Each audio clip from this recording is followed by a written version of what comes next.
നമുക്ക് ഒരു പൊതു അദാലത്ത് മേപ്പാടിയിൽ വെച്ച് തന്നെ നടത്തി എല്ലാ വകുപ്പുകളെയും കൂട്ടിയോജിപ്പിച്ചുകൊണ്ട് ഏത് വകുപ്പിൻ്റെ കയ്യിൽ നിന്നാണോ രേഖയാണോ നഷ്ടപ്പെട്ടത് അവർക്കത് കൊടുക്കാൻ കഴിയുന്ന വിധത്തിലുള്ള സൗകര്യമൊരുക്കാം.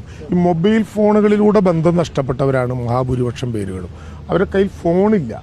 ഫോണുണ്ടെങ്കിൽ ഒരു ഫോൺ കൊടുക്കാം എന്ന് കരുതിയാൽ പഴയ നമ്പറില്ല. അപ്പോൾ അതുകൊണ്ട് ഉച്ച മുതൽ അതിനുവേണ്ടി ഒരു പ്രവർത്തനം ആരംഭിക്കുകയാണ്.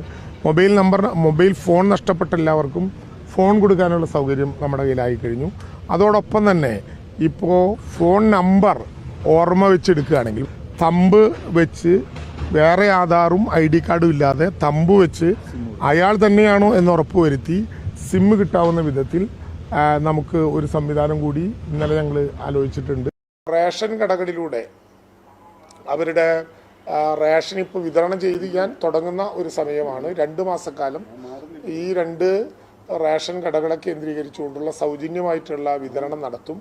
ക്യാമ്പുകളിൽ കഴിയുന്ന ആളുകൾ എപ്പോഴാണോ സാധാരണ നിലയിൽ തിരിച്ചു പോകാൻ പറ്റുന്നത് അപ്പോൾ ഈ സംവിധാനങ്ങൾ പൂർണ്ണമായും ലഭ്യമാകുന്ന റേഷൻ ഉൽപ്പന്നങ്ങൾ പൂർണ്ണമായും അവർക്ക് കൊടുക്കാൻ കഴിയുന്ന വിധത്തിലും ആ പ്രവർത്തനങ്ങൾ മുന്നോട്ട് കൊണ്ടുപോകും.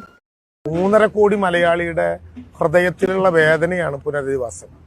അതിന് പണമോ അതിന് വീടിൻ്റെ എണ്ണമോ അതിൻ്റെ നിലവിലുള്ള പ്രഖ്യാപനങ്ങളോ അല്ല യാഥാർത്ഥ്യം. നമുക്ക് ഒരുമിച്ച് നിൽക്കണം.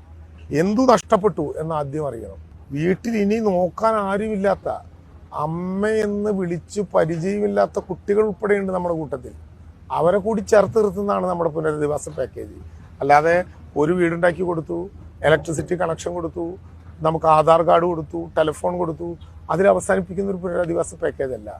സനാതത്വത്തിലേക്ക്, അനാഥത്വത്തിന്റെ വികാരത്തിലേക്ക് പോയ ചൂരൽമലയെ തിരിച്ചു പിടിക്കുക, വയനാടിനെ തിരിച്ചു പിടിക്കുക എന്നുള്ളതാണ് നമ്മുടെ ഒരു പുനരധിവാസ പാക്കേജ്. ലോകം കണ്ട ഒരു കേരള മോഡൽ പുനരധിവാസ പാക്കേജിലൂടെ ഈ കേരളം സെറ്റ്